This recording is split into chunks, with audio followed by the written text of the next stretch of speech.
All right, I don't know if you've been paying attention or if you even are aware of who this is, but let's get into why this might be some important news for the NBA.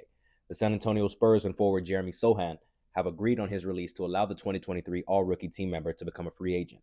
Why do I think this is important to know about? Because I think this is a guy right here that a lot of people maybe don't know about, and that I think he's the ultimate glue guy.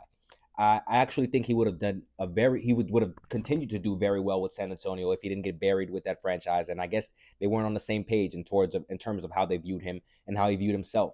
But I hope that he goes to an organization where he gets a fresh start and gets to rebuild his value for what I think that he could potentially be worth.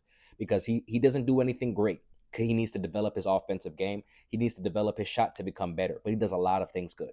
He's an above average rebounder. He's a solid passer. And as a scorer, he's a capable scorer, not someone who's going to go out there and get you 20. But when you give him minutes, he's not going to go out there and give you a donut. He can give you around 10 to 15 points when he gets consistent minutes. So I think that'll be serviceable to a team because he's the ultimate glue guy. He makes the right reads.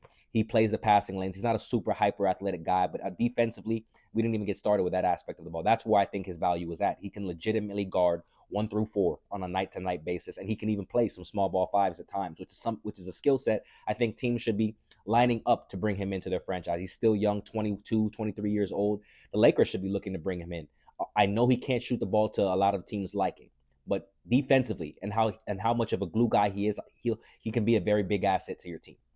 And I think he has some Draymond Greenness in his game, not in terms of he can initiate some plays. He's not a total lost cause on that side of the ball. In offense, if you're not going to use him as a shooter, you have to use him as like a play initiator, someone that can do dribble handoffs, look for guys, backdoor cuts. Like he can play that brand of basketball. Now, am I saying he's going to go to a team and become a star overnight? No, but I think he's a very serviceable guy that a lot of contending teams can use this skill set because defensively he can switch on everything.